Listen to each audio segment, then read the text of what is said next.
What's up everybody, welcome to Games with Grant on twitch.tv/the_Grant Burton.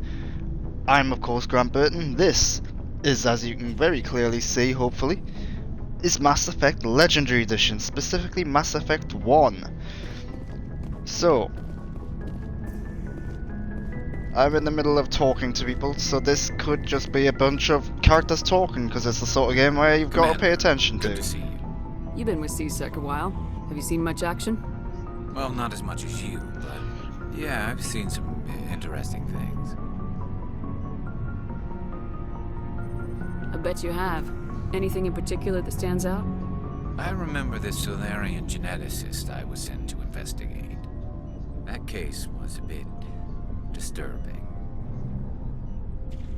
What happened? Why were you investigating him? I was tasked with tracking black market trade on the Citadel. Most of it harmless, nothing I needed to pursue. But during the course of my investigation, I noticed an increase in the trade of body parts, organs mostly. We usually get a few of those, but not the numbers I was seeing. We weren't sure if there was a new black market lab or if some freak was harvesting organs from citizens. You've seen this before on the Citadel? Every so often, some lab sells unwanted parts through the black market, but they're not as bad as the psychos. I remember this one Elcor diplomat we caught in my first year on the job. He was hacking people up and selling their organs, had the station in a bit of a panic. But this case wasn't that clear-cut. Turns out there was more going on than we first realized. So how did you figure out what was happening? First, we got a hold of a sample and ran DNA tests. The weird thing was, the match led us to a Turian who was still alive and was very convinced he'd never lost his liver. After a bit of digging, I discovered this Turian worked briefly for Dr. Saleon, the geneticist. So I went to his lab hoping to find evidence of cloned organ development, but there was nothing. No Solarian hearts, no Turian livers, not one Krogan testicle. You're kidding, right? Why would anyone want Krogan testicles? Some Krogan believe that testicle transplants can increase their virility, counteract the effects of the genophage. It doesn't work, but that doesn't stop them from buying. They'll pay up to 10,000 credits each. That's 40,000 for a full set. Somebody's making a killing out there. What'd you do about the geneticist? I brought in some of his employees for interrogation to see if I could get them to talk. While I was interviewing one of them, I came across something suspicious. You mean threatening? Was that really necessary? Maybe, maybe not. Either way, it paid off. One of my detainees started bleeding profusely during the interview. We offered to patch him up and he got frantic, freaked out. I ordered a full exam to find out what was going on. Our medics found incisions all over his body, some of them fresh. That was our big break. These people weren't just Dr. Saleon's employees. They were test tubes. Walking, living test tubes. He was growing parts inside these people? Exactly. He cloned their organs right inside their own bodies. Then he harvested them and sold them off. Most of the victims were poor. He'd pay them each a small percentage of the sales, but only if the organs were good. Sometimes an organ wouldn't grow properly, so he'd just leave it in them. Most of them were a mess, but only on the inside, hidden so nobody could see it. I hope he got what he deserved. That's the worst part. We never caught him. Why not? What the hell happened? He ran, blew his lab, grabbed some of his employees, and headed for the nearest space dock. By the time I found out, his ship was already leaving. He threatened to kill his hostages if we tried to stop him. But you went after him anyway, right? I ordered Citadel Defense to shoot him down, but C-Sec headquarters countermanded my order. They were worried about the hostages, worried about civilian casualties if the ship was destroyed so close to the Citadel. I told them those hostages were dead anyway. He just used them to make more organs. They wouldn't listen. Well, you can't get them all. No, but letting him get away like that.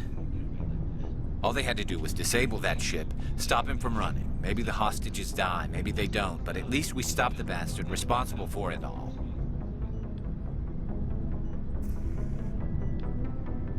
If you don't care about the fate of those hostages, then you're no better than he is.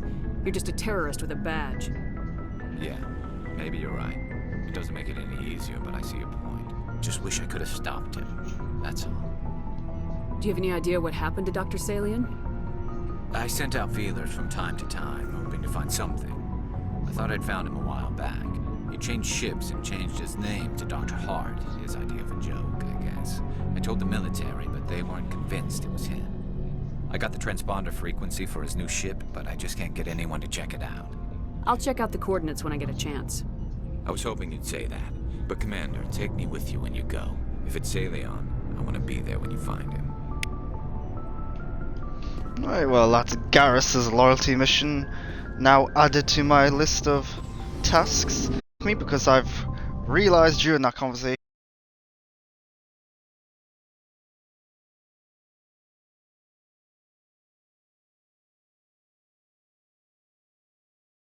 that's stupid. It's a life update on me, in case you care, which you probably don't, but I'm going to give it anyway. I am now fully vaccinated from COVID-19, having just got my second dose of the Oxford AstraZeneca, is that what it is? I think that's how you pronounce it, but I don't have a clue. I got my second dose of the Oxford vaccine, basically. Hooray! Shepard, I'm glad you're here. Good to see you smiling again, so to speak. I'm sleeping much better now. I guess I'm getting used to how quiet your ship is.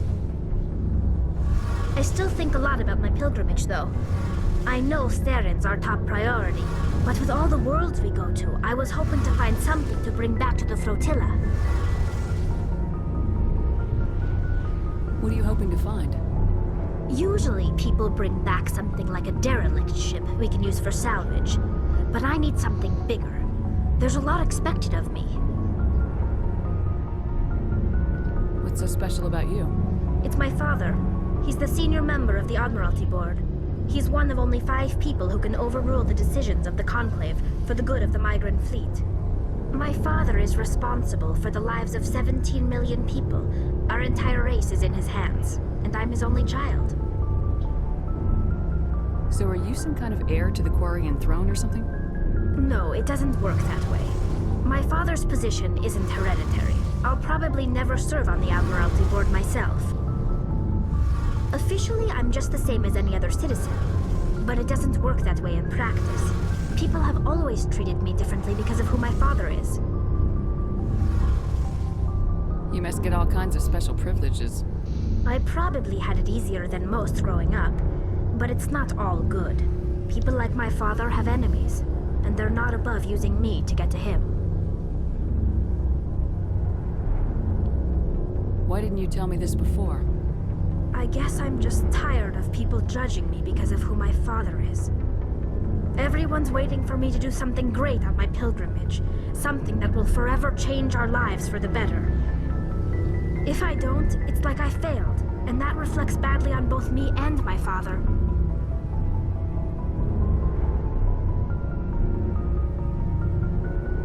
The work you're doing here is more important than anything any Quarian's ever done before. Yes, I know.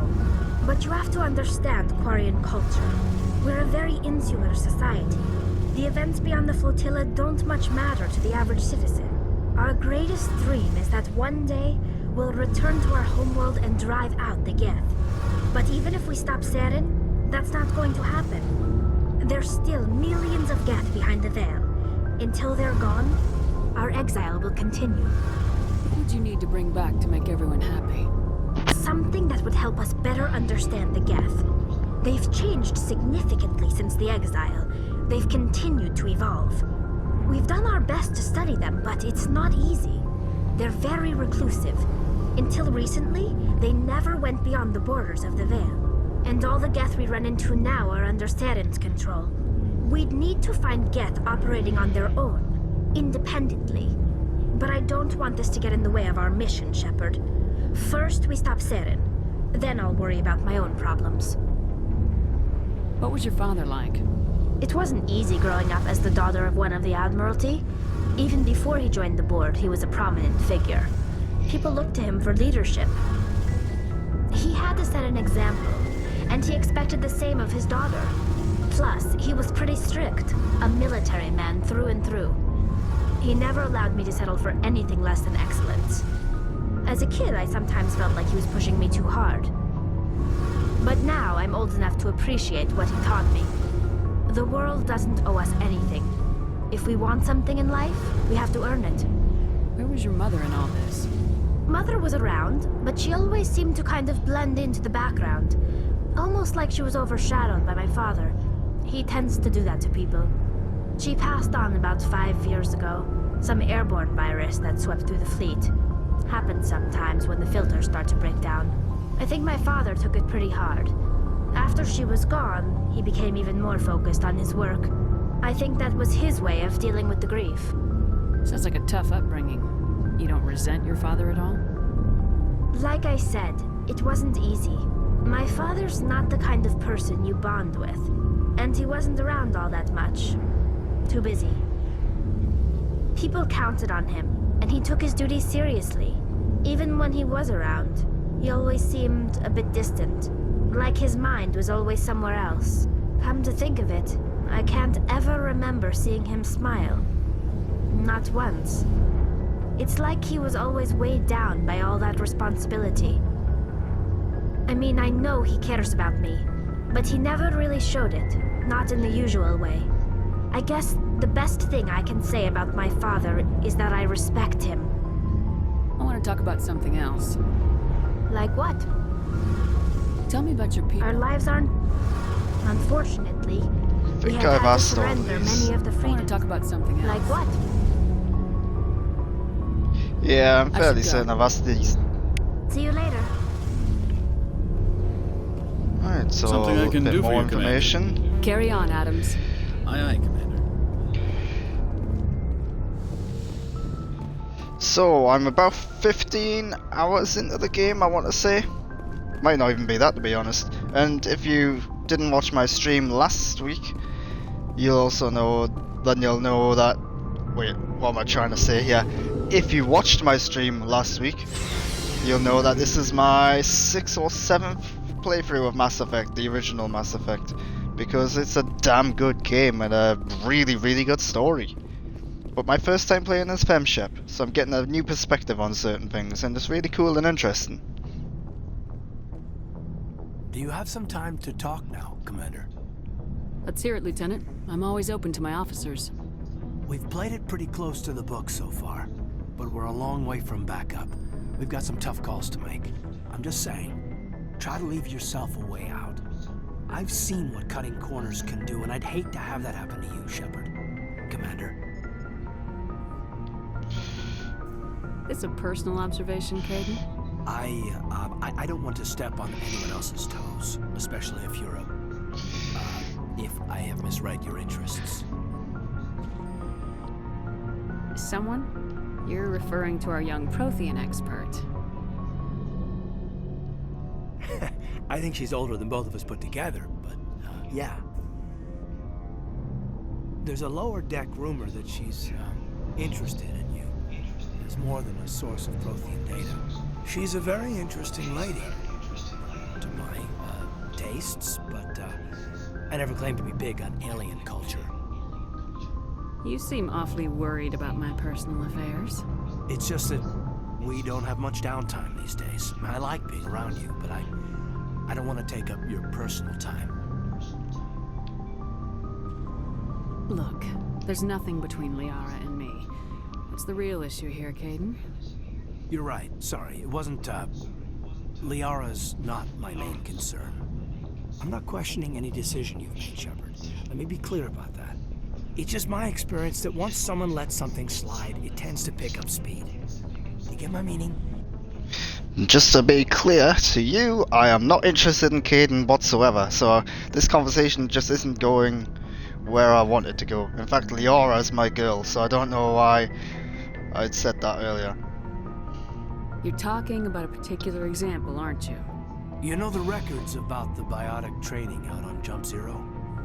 They're all classified, because the Alliance made mistakes. After first contact, Kinetics was set up to track Element Zero exposures and develop implants for humans. Once we had an embassy on the Citadel, Kinetics could bring in experts instead of taking it slow. Is there some reason we couldn't learn it on our own? They didn't know where to start. Hell, it took a couple of years to even link Biotics and Ezo. Forget trying to get the kids to move stuff. They had trouble just helping them not break their own limbs. And their choice of teachers didn't help much. The only experts would have to be aliens. Dead on. Turians, actually. That's why Canadics kept it a secret. They were afraid of what people back home would think, asking the Turians for help when we just fought a war with them. The Asari would have been more acceptable than the Turians. Yes, but the company didn't go through the Citadel. It would have made Earth look weak, so they discreetly hired some Turian mercenaries. I'm sure Canadics did what they thought was best. It wasn't best for us. They brought in an ex-military Turian named Commander Vernus.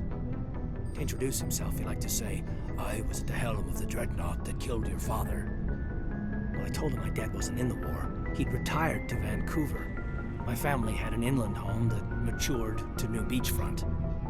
Vernus had it in for me after that. He cut corners, pushed hard. I mean, you either came out a Superman or a wreck. A lot of kids snapped. A few died. The point of all of this, I guess, is that when you cut corners, it's not always obvious who pays for it. So why are you telling me this? Is there something I can do to help you get over it? I'm 32, Shepard. You don't serve as long as I have without coming to terms with yourself.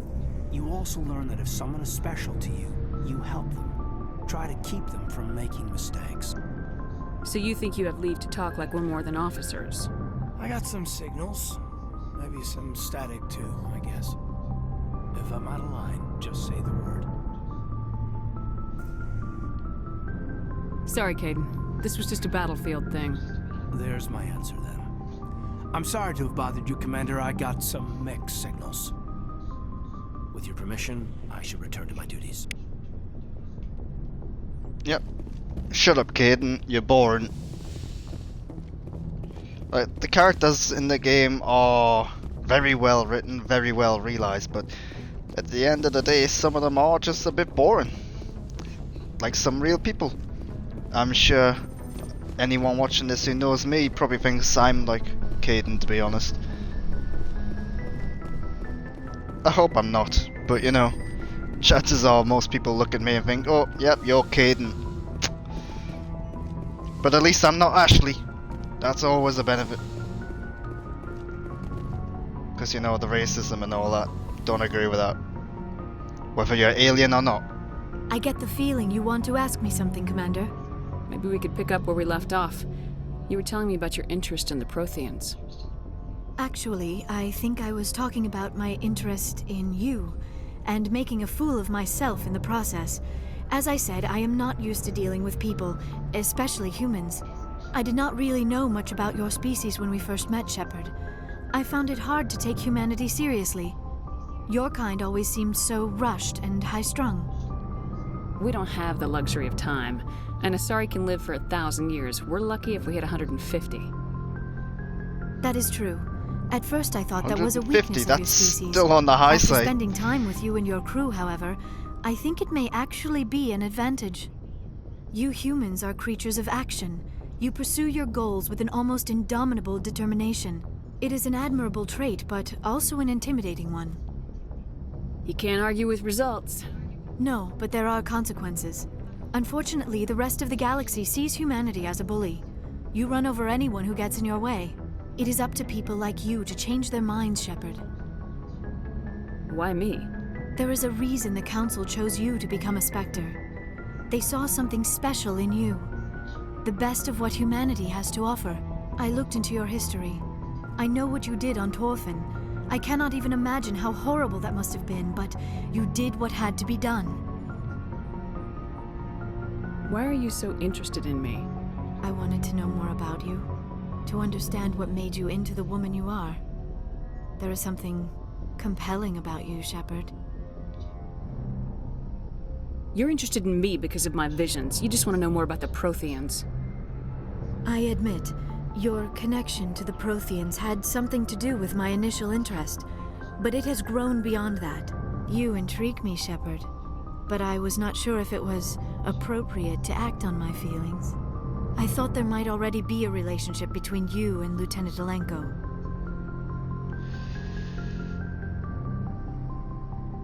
So this is only the second time I've spoke to Liara, and it's something I've noticed in my playthrough of Mass Effect this time, is that the relationships, while well written and with great dialogue and so on, are happening very quickly.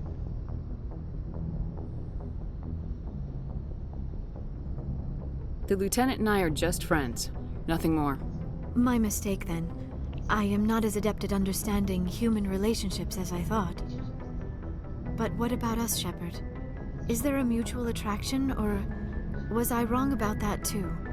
No, you were right. There is something between us. I knew it, and I knew you felt it too. But does this not seem rather strange? Why do I feel so close to you? We have only known each other a short time. We are from two different species. We have almost nothing in common. This makes no sense. These things never make sense. They just happen and we get swept up in the storm. You make it sound so chaotic, so dangerous.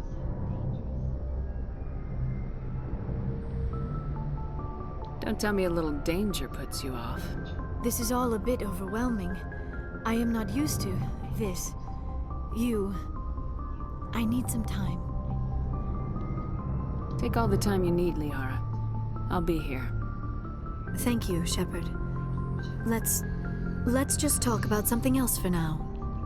I should go. Goodbye, Shepard. Right.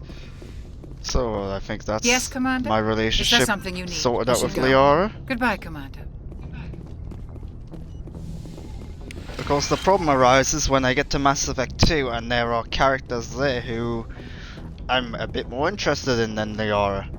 Nothing against Liara, but you know, it's hard to choose. Right, quickly talk to Joker. I don't think Joker will have anything to say.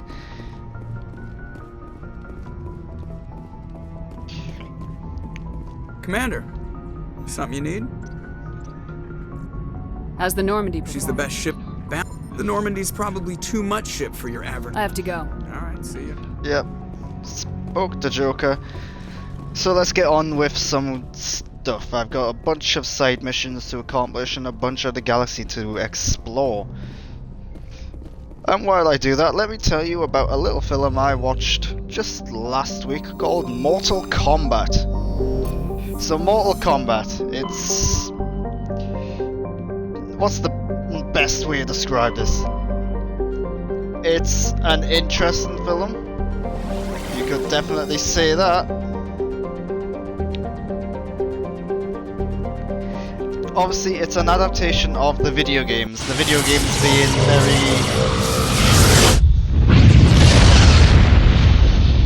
The video games are fighting games, so they're action focused, but some of the recent ones have been known to have interesting stories, for fun stories rather. The Mortal Kombat movie is nonsense, basically. None of it makes any sense, it's ridiculous, it's weird, and not in like a funny, quirky way either, it's just bonkers. But as an adaptation of a fighting game, I would say it's probably about as good as you can possibly get it, in that there's a lot of good fights in there. Some of the special effects hamper it down because the fights are a mixture of live action and special effects.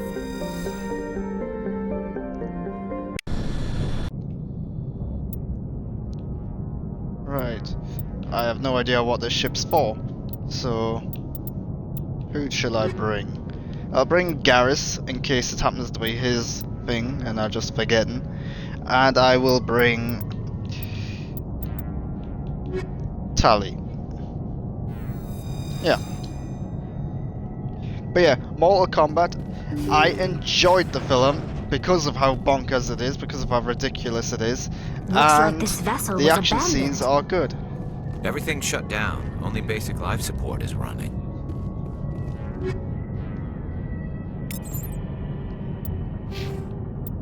Alright, let's level these up. The acting, the dialogue is all... Well, the acting's not bad actually, but the dialogue is cheesy and... yeah. It's barely a film, I would say. But in the best sense of the word or the meaning.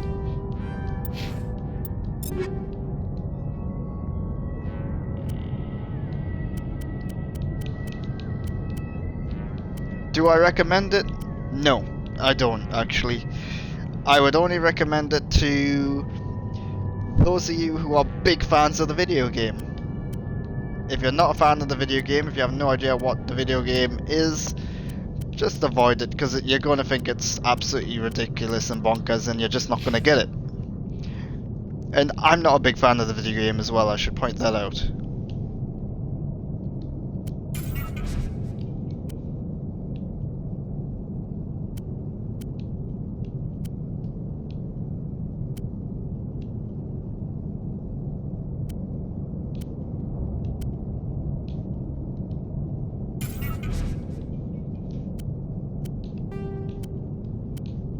Alright, let's see, work my way through some of these. So many upgrades, and it's a bit of a farce having to work your way through them all. Right. Well, that's a good one to have. I'll give him that, why not?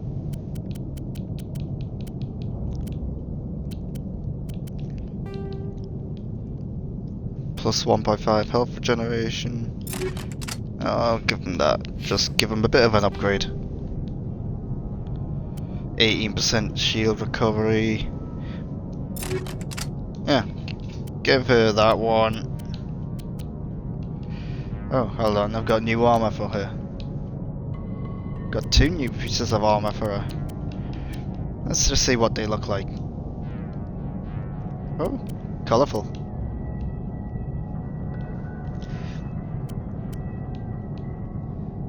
Alright, so looking at the stats now. Yeah, it looks like this is the best one for her. Okie dokie then. Save my game so I don't have to keep doing that in case I die.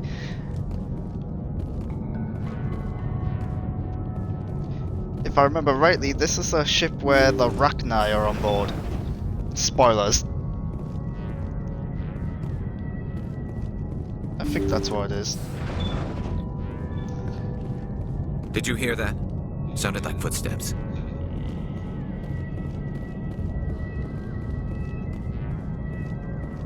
That was no accident. The whole place could be a trap. Perimeter secured.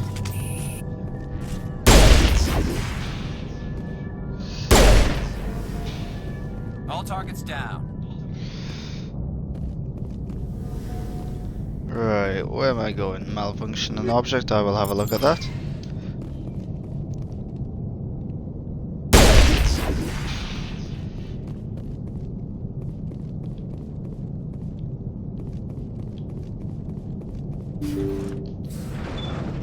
Yeah, I think this is one of the early attempts in Mass Effect to do something horror themed. The vibe's just not quite there.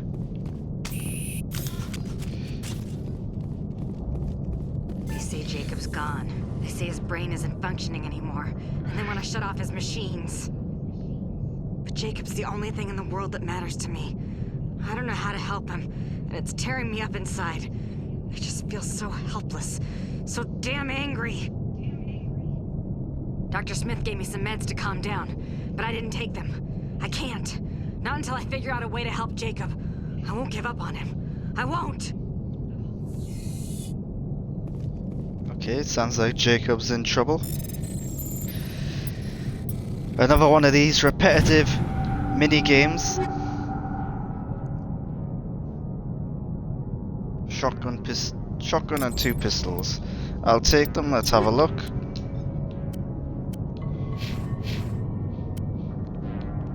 Right, so got another one, the one that she's using. Yeah, why not?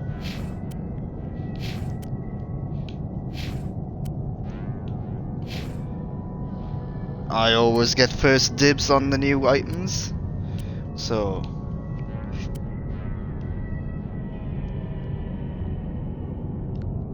I'll have that.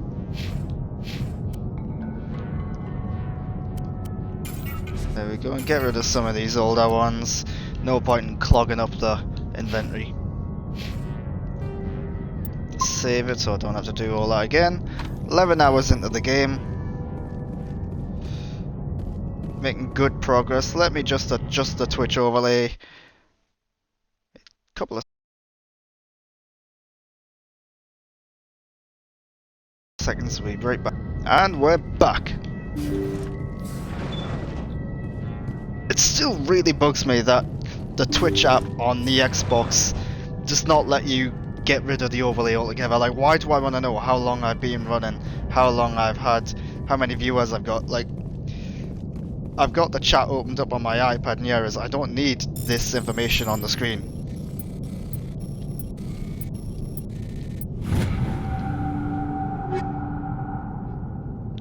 Two shotguns and an ammo upgrade. I'll take the shotguns. Let's have a look what we got there. Hurricane 5, Scimitar 5. Right. Right, 158. Yeah, I'll give her that one. Right, save them for someone else. Jacob's not going to make it. His brain was deprived of oxygen for too long. There's nothing any of us can do for him now except let him die with dignity. It's what he would want. I'm more worried about Julia now. She's showing signs of severe depression. I gave her some meds that should help, but I better warn the captain.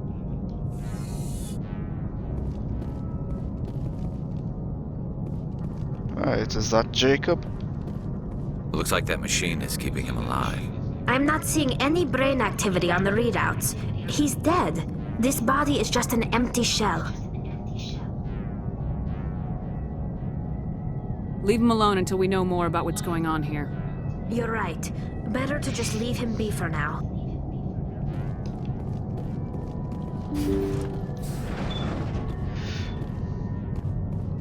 So yeah, I was very wrong about the Rachni thing. I think there is a ship in this game that you can find that is like just riddled with Rachni. Jacob is showing no signs of brain activity. There's nothing more we can do for him. He wouldn't want to be kept alive by machines, so we're going to disconnect the life support. Dr. Smith is worried about Julia's reaction, though. She can't seem to let Jacob go. The stress is making her implants flare up, causing intense migraines. It'll probably be easier for everyone if we don't tell her until after we shut the life support down. Give her a chance to... Julia, what are you doing here? Why are you... Look out! Well, why did it pull out a sniper rifle?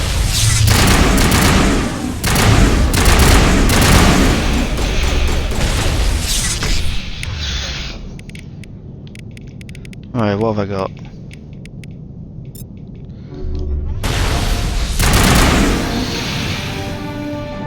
She dead now. We got them all, Shepard. Don't know where she was hiding.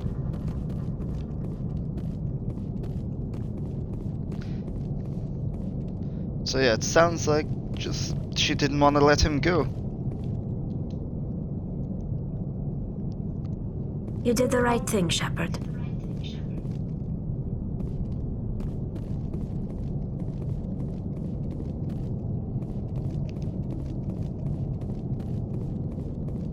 Well, let's just explore a bit in case I've missed anything. And let me tell you about a bit of news that came out this week. Batman Cape Crusader, I believe that's what it's called. A new animated series, a sort of spiritual successor to the classic Batman the Animated Series, one of the greatest animated shows ever made. Well, it's being produced by Bruce Timm, is that his name? No, it's not Bruce, is it? What the hell's his name? Anyway, it's being produced by J.J. Abrams, who we all know to some extent. Matt Reeves, who's writing and directing the new Batman film, The Batman. And yeah, I'm gonna say Bruce Timm, but for some reason I don't think it is Bruce. And yeah, it's a spiritual successor to Batman the Animated Series, and we don't know much else about it yet. It's going to go diving into the character's psychology a bit more, and going to be all noirish, so probably focusing more on Batman as a detective. We also got a key piece of art from the series, which I'm hoping isn't going to be the final look of the character, because, well, quite frankly, he doesn't look good. The ears, particularly, are a little odd. But yeah, all the names attached gave me a lot of hope. The point that they're making about it being a spiritual successor to Batman the Animated Series is great. I mean, if you're going to make any Batman property and then say that it's a sort of successor to that, you've got me. Shepard, something uncomfortable has just come up. In the First Contact War, we fired a lot of espionage probes into Turian space. We just received a mission complete burst from one of them. Where's it been in the meantime? No idea. Lost in transit. These probes were built in a hurry after First Contact.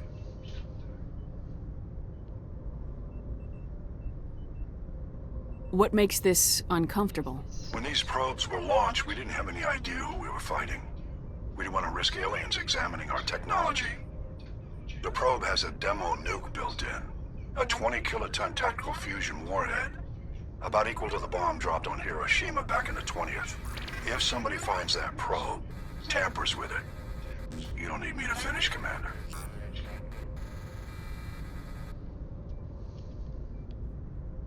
I understand this must be handled, but I don't have anyone trained to deal with this sort of thing, sir.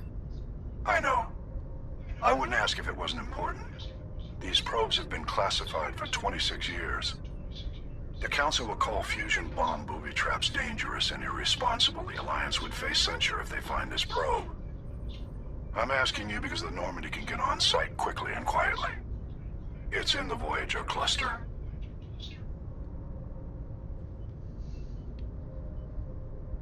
It's in the Voyager cluster. That's the opposite side of the Alliance from Turian space. How did it get there? I don't know. It's possible someone recovered it safely and brought it there. It's also possible it got very badly lost. It could have been wandering the relay network since the war.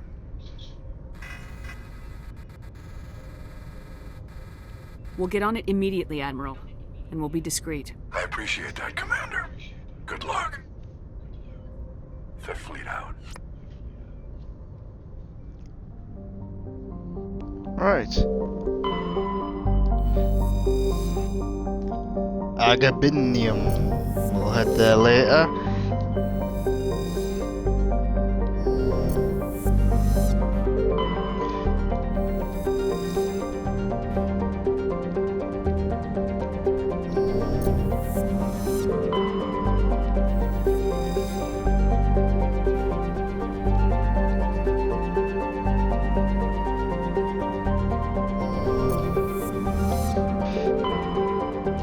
This is always the tedious, boring part of Mass Effect.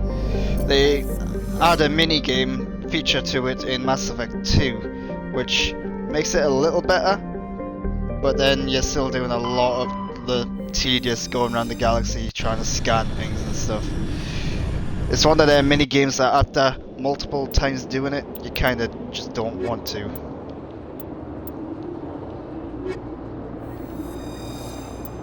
No, I don't want that squad, I just had Liara before. Let's have Rex.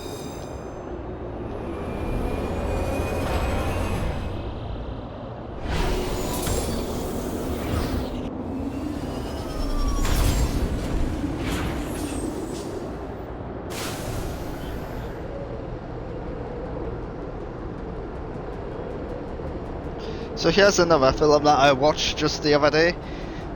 Army of the Dead. So Zack Snyder's new film, Army of the Dead. It's... what's the best way to describe it? It's enjoyable. It's fun. But there are problems. If you're aware of Zack Snyder and some of his films and some of the problems that his films have, well, this film kind of has them all. The plot, I would say, is a bit more cohesive than some of his theatrically released films. Note the word theatrically released. But yeah, it is enjoyable. I like the characters in there. But the big problem I had is that it's 2.5 hours long. It's just far too long for what it is. And you might think, right, it's a zombie action heist movie. Well, yeah. But it takes a long time before that's what it is. The first like 10 minutes opens up and it's very promising, very cool stuff going on there, establishing the world and the characters.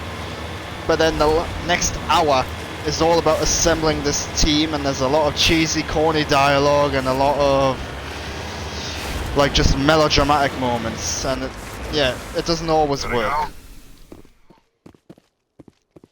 But then they actually start to go on the heist and the team is assembled.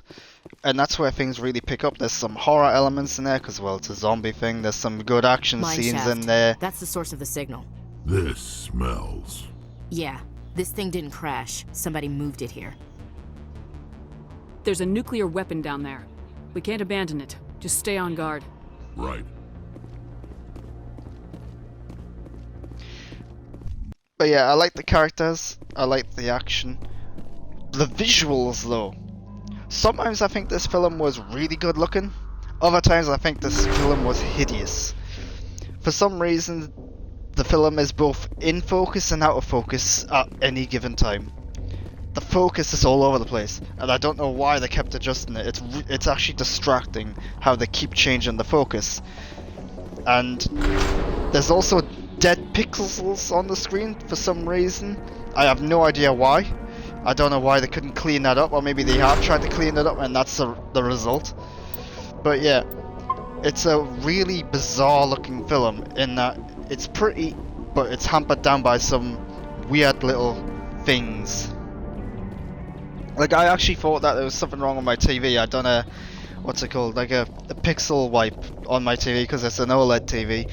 Thinking, oh no, this TV's breaking. But no, it's not. Looking around, apparently it's happening. It's just part of the film. Why there are dead pixels on the film is just bizarre.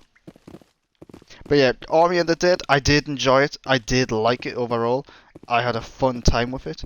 But I cannot say it's a good film. It's also very predictable. You know, right from word one, who's going to live, who's going to die. You know, exactly how the film's going to wrap up. But let me just talk about Tig Notaro for a bit. So Tig Notaro, it's very well known now that Tig Notaro was edited into the film after the film was made. It was originally going to be played by Chris D'Elia. Don't know if I'm pronouncing his name right, but there you go. And Zack Snyder went in, removed Chris D'Elia or whatever, and basically reshot all of that stuff with Tig Notaro. Now, I like Tig Notaro a lot. I think she does a great job in the film. But it is noticeable at some times, particularly in any like group shots, that she is not there with the rest of the group. That she is green screened in. But for the most part, I think it works really well. When you are seeing it cut away and where she is on her own doing her stuff. And yeah. For the most part, I think it works really well. It's blended. That was a detonator. Someone just screwed us. Shepard, at last. Have we met? My name is Ilanos Haliot. I doubt you know it. Who do you think runs the Terminus clan, Shepard, huh? Thousands of pirates, slavers, criminals of every stripe? In most criminal organizations, it's the one who's recognized as the most successful. That's correct. The one who kills the most men, seizes the most ships, pillages the most colonies. 3 years ago, I was the strongest. I used my influence to assemble a fleet. We would drive your kind out of the Verge. You're the one behind the attack on Elysium. I was the motivator, the instigator. The one who promised glory and riches for sacking the largest human colony in the cluster. The one blamed when it failed. Failed! I was ruined when your kind held against the Blitz. What better way to recover my reputation than by eliminating the first human Spectre? So this is one of the changes from the original version of this game, in that Elenos Halliet was originally human in the first game, but it turns out that was a glitch, because yeah, it doesn't make sense. Why would a human want to kill humans? So yeah, they've corrected it now, and he's My Turian. crew will come for me. Oh, let them. We'll be ready. An Alliance warship would make a fine prize. Oh, and if you haven't noticed, the ores here are laced with heavy metals. I'm afraid your suit radios aren't powerful enough to transmit out. You'll see me again, Halliet. Count on it. I rather doubt that. Goodbye, Shepard. Now what? We find a way out. Someone up there needs my boot up his ass. See if there's anything in here we can use. Whoa, 10 seconds to disable this bomb, okay?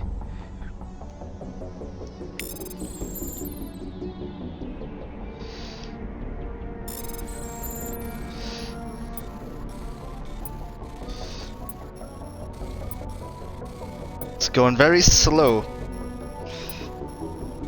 You think it'd be going a bit quicker considering how dangerous and risky it's supposed to be? Oh crap, there's another one.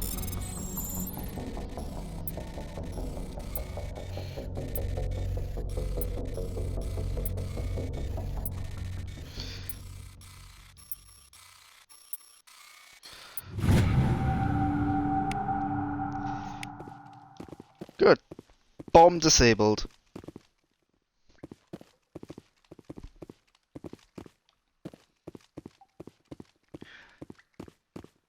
Yeah, back to Army of the Dead. Army of the Dead, it does something really interesting with the zombies, in that there are the normal zombies, the brain-eating type, but then there's also... I don't want to spoil it. It's actually in the trailers. There are like intelligent zombies in there, which are treated much more like an alternate like race or being. It doesn't really go into details on how they came to be or why they're like that or anything like that, but it is interesting. But it does mean that the villains are a bit generic and not super well defined, in that they do just come across as monsters. But yeah, Army of the Dead, I think most people will give it a go and will enjoy it for the most part. But yeah, just be aware that it's corny and cheesy in places. Some of the dialogue and so on isn't great. But yeah, I did enjoy it. But I cannot sit here and say that it's a good film.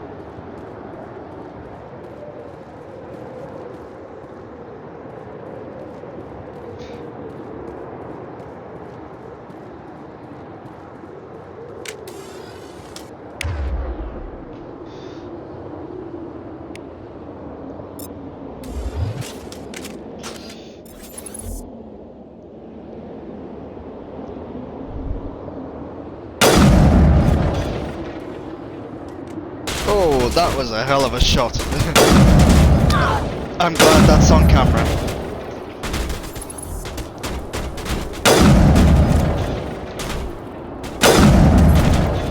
I'm hit.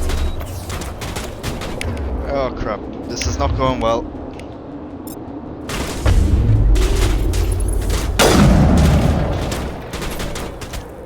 Oh my god, this is not going well at all.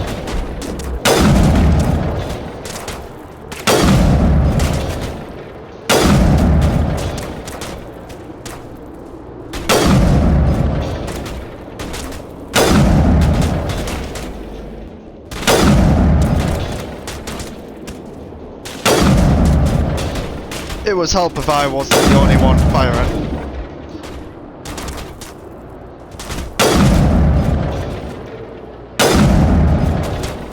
Oh, I thought he was dead.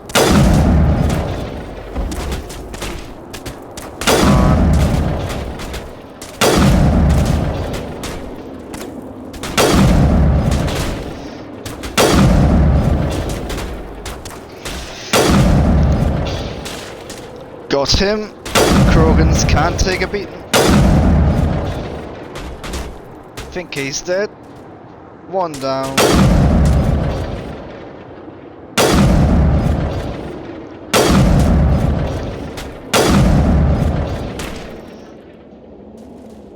I knew Avery was gonna go there.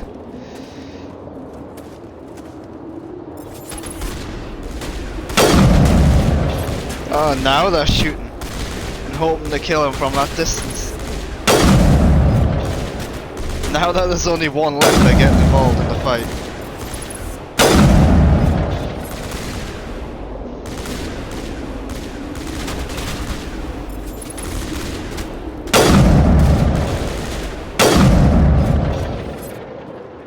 There we go.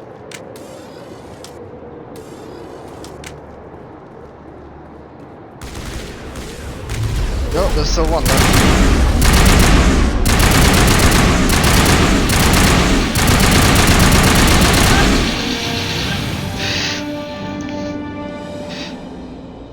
Halliard went through a lot of trouble to draw you here. A pity it ended like this, for him at least.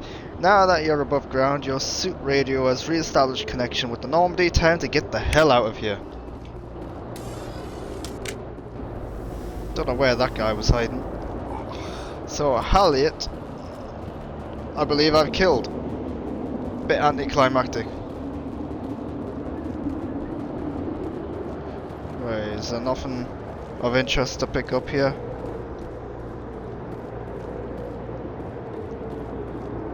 Doesn't seem like it.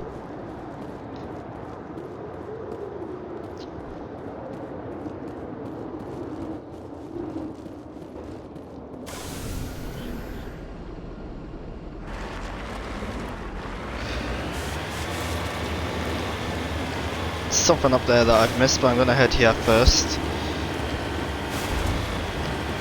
Sadly, in this Mass Effect Legendary Edition, the Mako controls are still not good.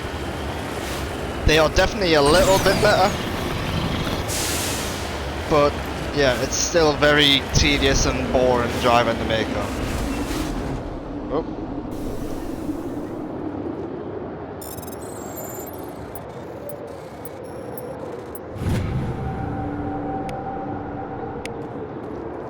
Ready. Let's look at the map. Where am I? Well, that's where I am. That's where I've just been. So yeah, get this debris and then we're done here.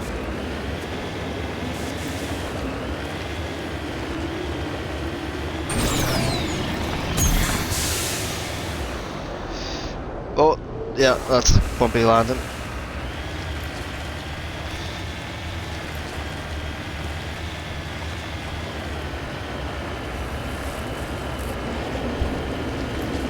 So it's 2 hours now since I had my COVID jab, and I can tell you that I feel pretty alright, although my left arm does hurt now. Right, can't do anything with that, so let's get out of here. I'll do this first. Scimitar 5.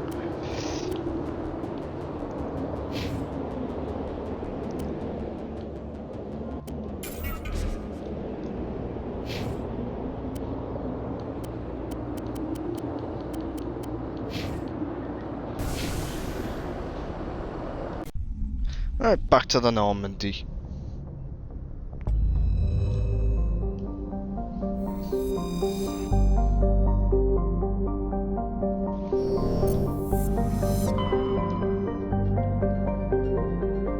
Nowhere else here. Message coming in from the brass at Arcturus.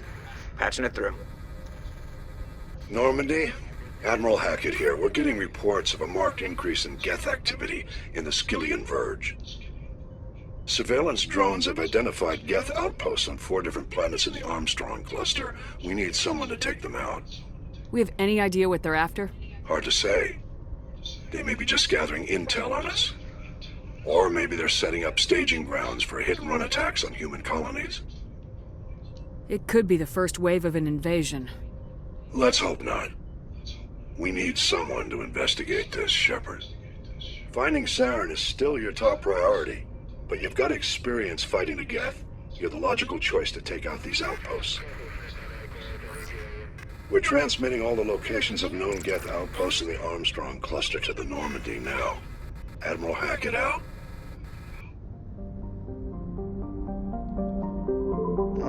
We'll go from top to bottom here.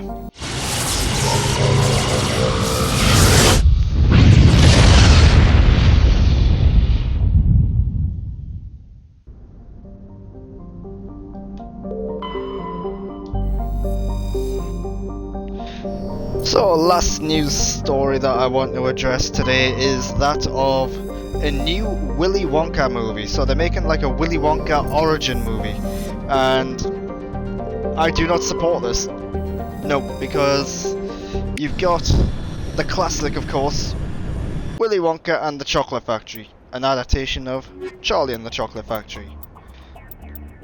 The problem is that that film is so iconic and so classic that any other Willy Wonka is just blasphemous, basically.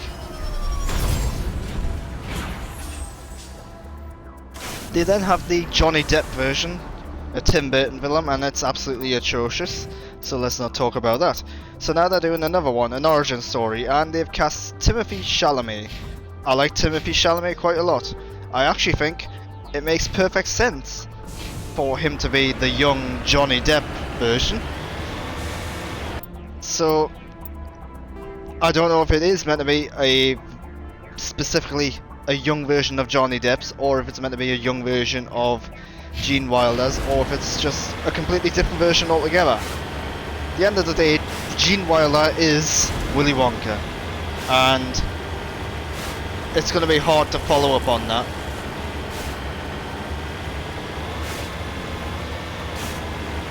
And I just think it could be a really bad idea to make this film to begin with. But so far, Timothée Chalamet, good actor. They're getting the right names attached. I don't know who's directing or writing it though.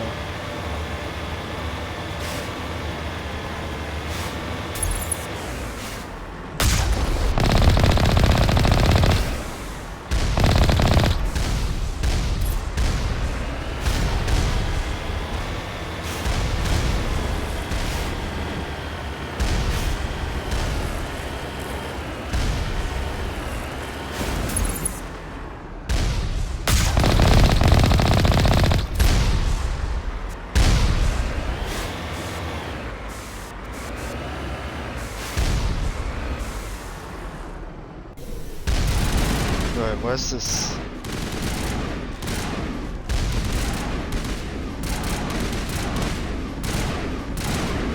Nope, I need the Mako to get up there.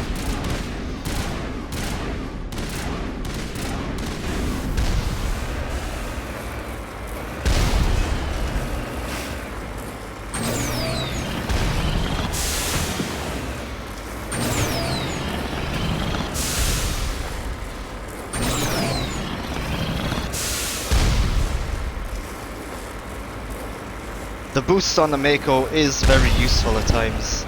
I'm glad it's there. Doesn't always work though, as you can see. But I think this is just a little too steep.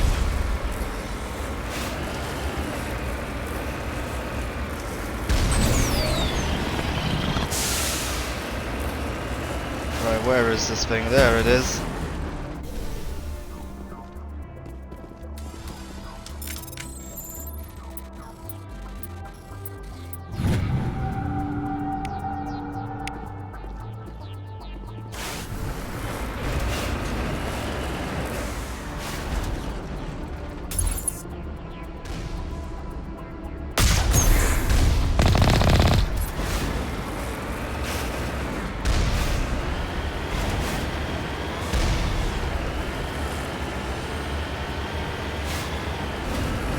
All these turrets though, I think I'm heading towards a Geth base.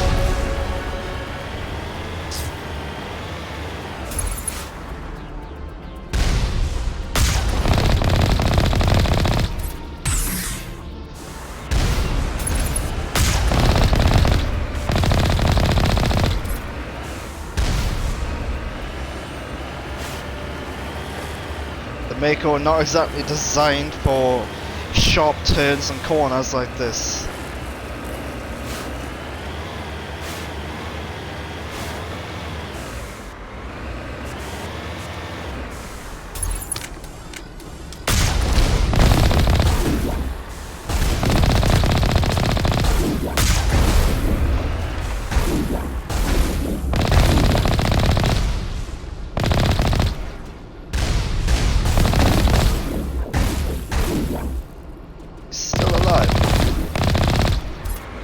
There we go.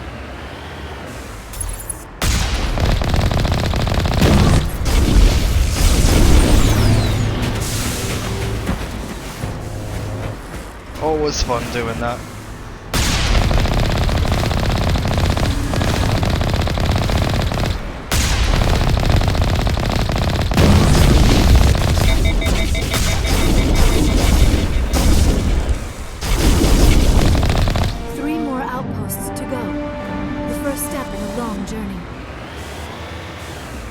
Okay, 1 down, 3 to go.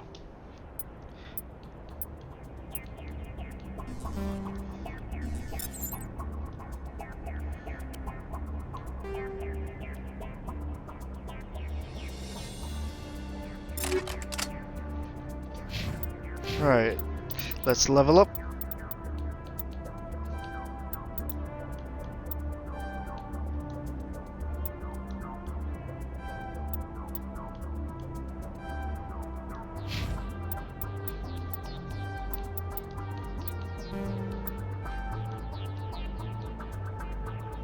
Right, I need to change the Twitch overlay.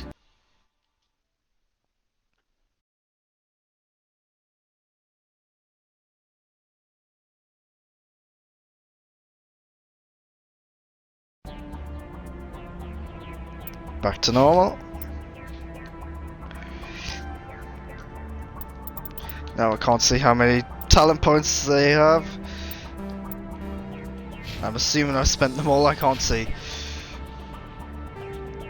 Save my game there.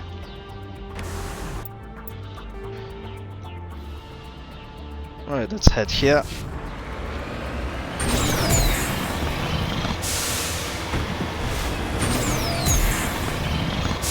Oh no, this could be a bumpy land. It looks like you don't get damage from falling anymore. That's happened in the first game. You could drive up a cliff, but if you landed on top of the Mako, you'd get a lot of damage. But yeah, it doesn't look like that happens now.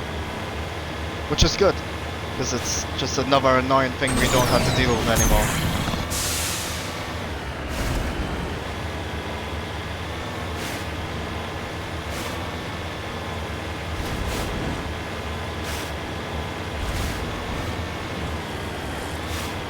Like in the original Mass Effect, if you drove on lava, it would be like instant death. In this one, I think you can actually drive on lava, but it will eventually kill you.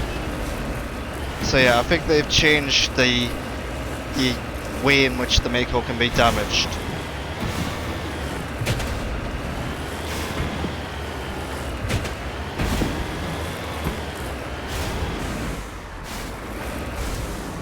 Moving out.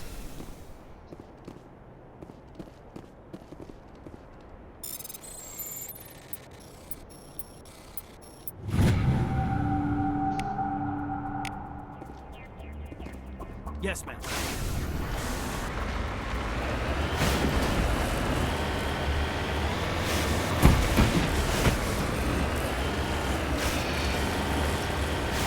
So we're heading to the back end of my stream for today, so let me just tell you a few things.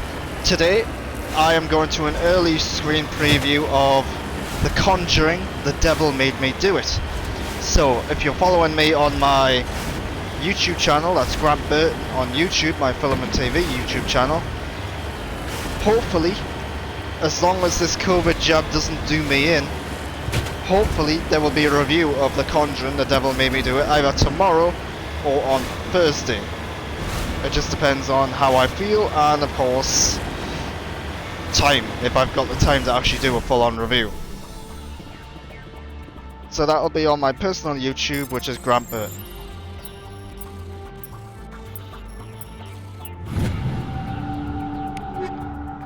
But I'm looking forward to that film. Yeah, because I do like the Conjuring movies. They are all over the place in terms of quality. This one not being directed by James Wan, so that's got me a little concerned. I can't remember who it is that's directing it, but it's one of the like the spin-off movies. The guy that directed them, either The Nun or what's the other one? Curse of La Llorona. One of them ones, I think it is. But it is written by the same person who done the previous Conjuring movies. So, you know, let's not judge it too harshly just yet.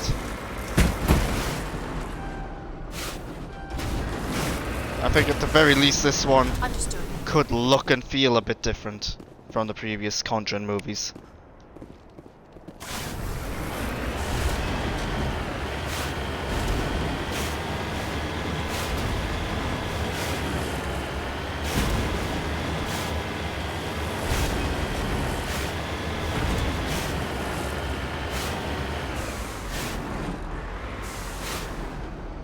Right, what am I looking at here? Ah, ancient debris that is tiny.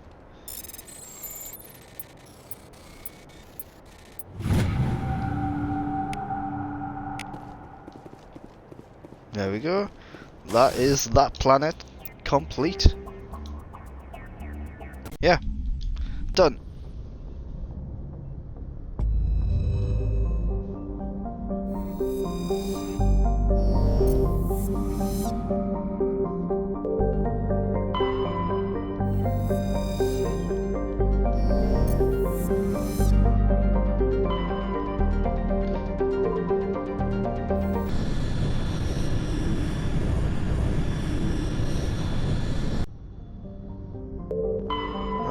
From in to out.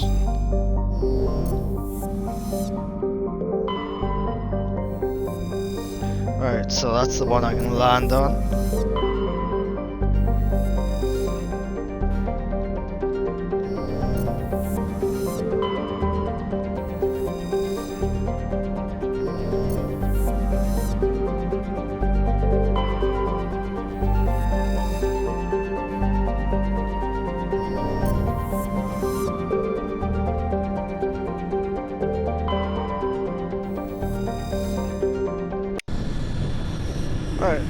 To this planet, then I will call it a day because I do sadly have things to do.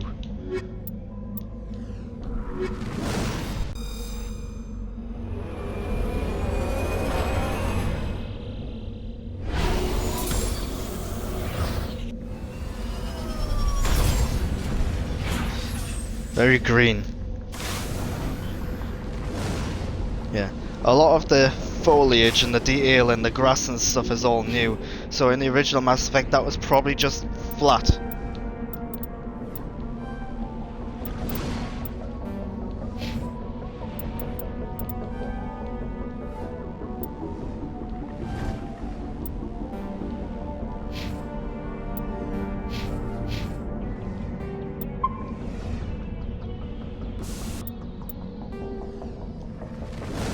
Right.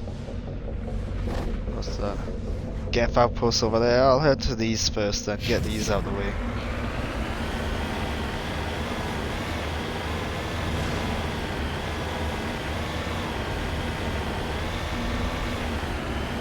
They've really done a good job with the lighting in this remaster. It doesn't quite look like a modern game, but it does look good.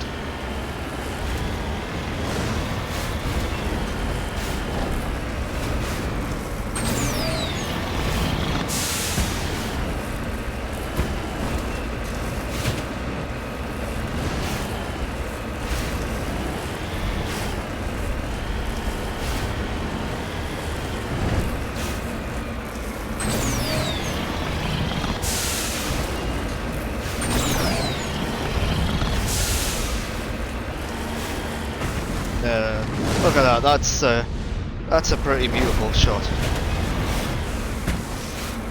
Where is this thing? Do I want to keep going? Is that it over there? No, don't fall down the mountain. Not now.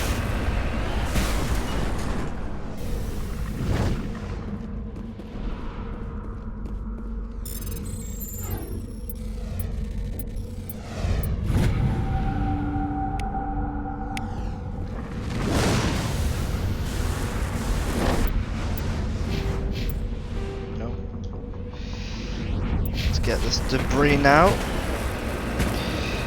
Yeah, this is the sort of thing where the Mako is really frustrating to use in this game, because now I've got to drive over all of these hills on this huge mountain. One false move and then got to do it all over again and climb my way back up. They're very steep. The Mako is not designed to travel over these environments.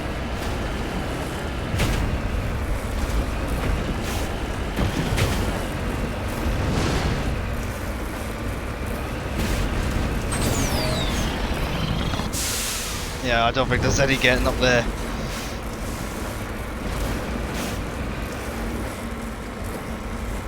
So, the thing is, you want to spend the least amount of time as possible in the Mako, but the environments you're in force you to spend more time in it because you're constantly got to find alternate ways around.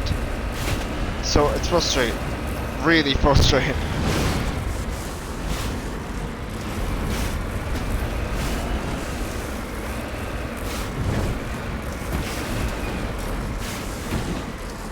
Like, it would have been great if they just put in the mechanics of the driving in Mass Effect Andromeda.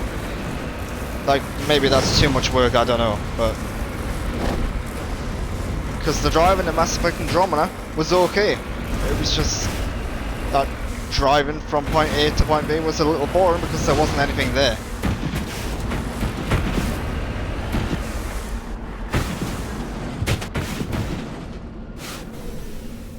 Right.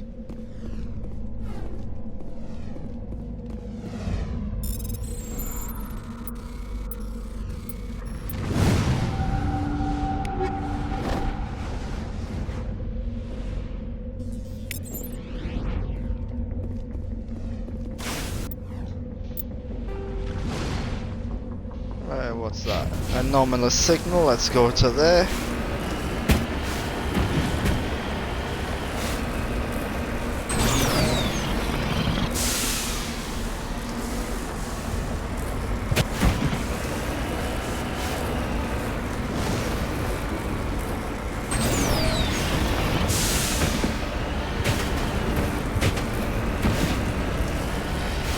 Like, come on, why does this environment have to be so bumpy?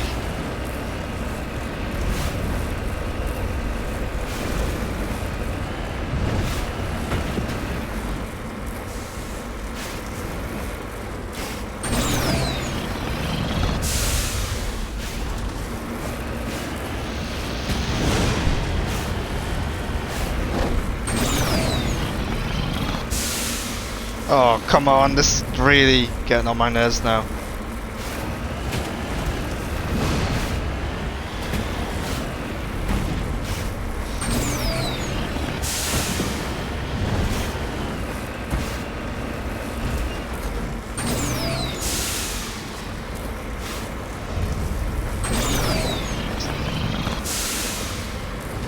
Come on, just get me out of here.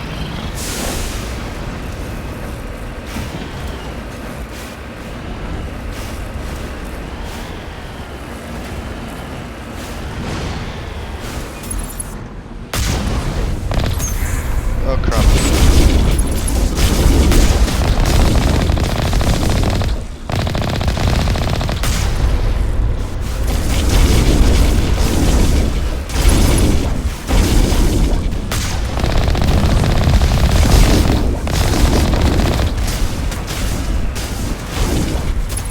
I might be biting off more than I can chew here.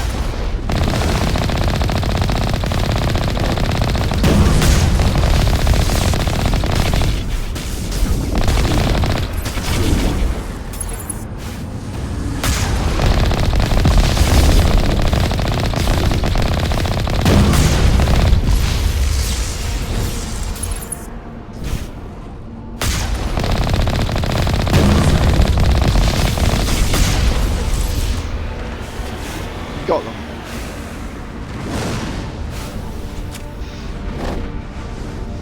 No, the Geth are just dancing for some reason. The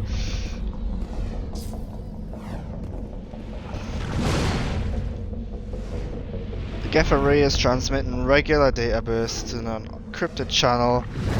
Right. That's that. Alright, we'll need to repair the Mako now.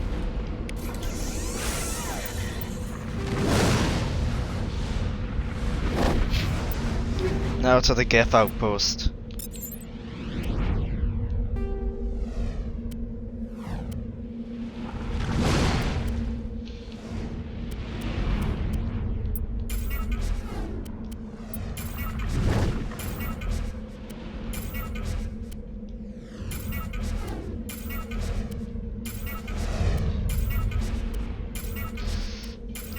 Get rid of some of these older ones that I'm never going to use.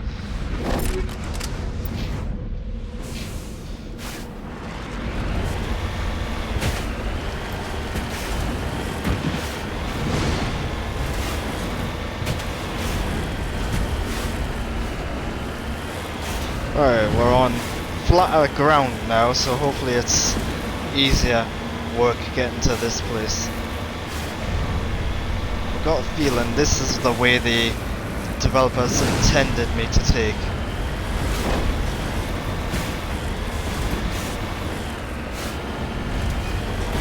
Instead of crossing the mountain like I did.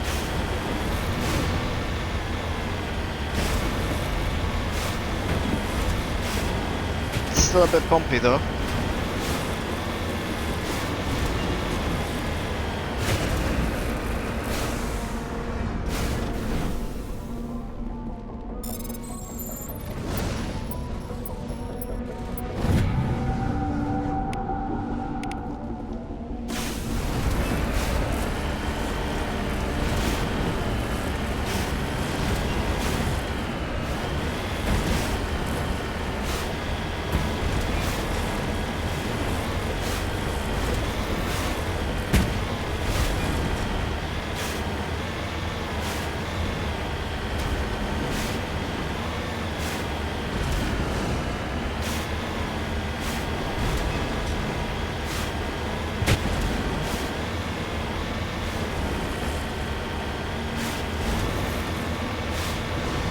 Where is it? Where am I looking? It's gonna be up there, isn't it?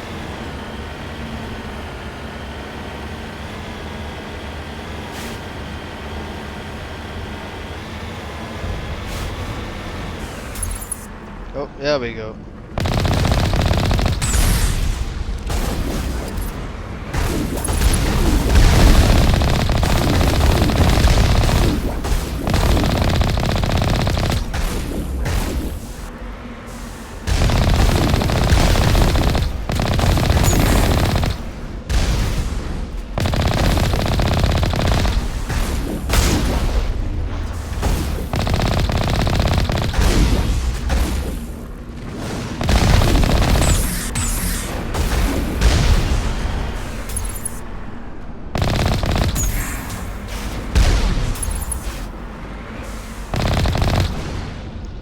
I wish you could shoot the rockets out of the air. That would be pretty cool.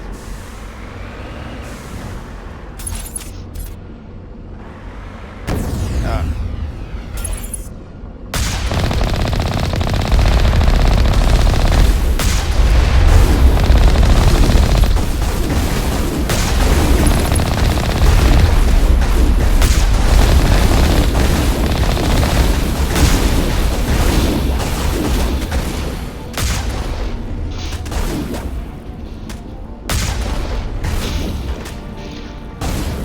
That's number 2. Let's get to the next base.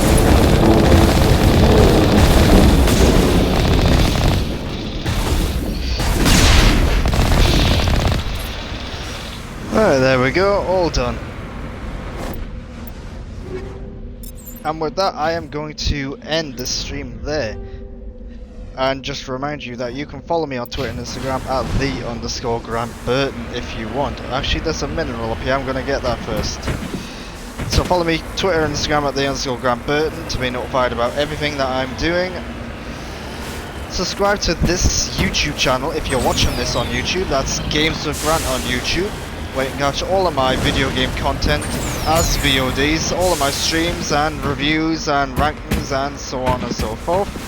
If you're watching on Twitch, give me a follow. That's twitch.tv/the_Grant_Burton in case you're not on Twitch. And keep an eye on my Filament TV YouTube channel this week, because, like I said earlier, if my COVID jab doesn't prevent me from doing it, I will be seeing an early screen of The Conjuring: The Devil Made Me Do It tonight, and I will hopefully have a review up tomorrow or on, what is it, Thursday. And you know what, I haven't actually seen any reviews of The Conjuring: The Devil Made Me Do It, so if I'm healthy enough and if I'm quick enough, mine could be one of the first ones on the internet, so you might want to keep an eye out on that. Until next time though, this has been Mass Effect, I've been Grant Burton, you've been watching Games with Grant, and thanks for watching.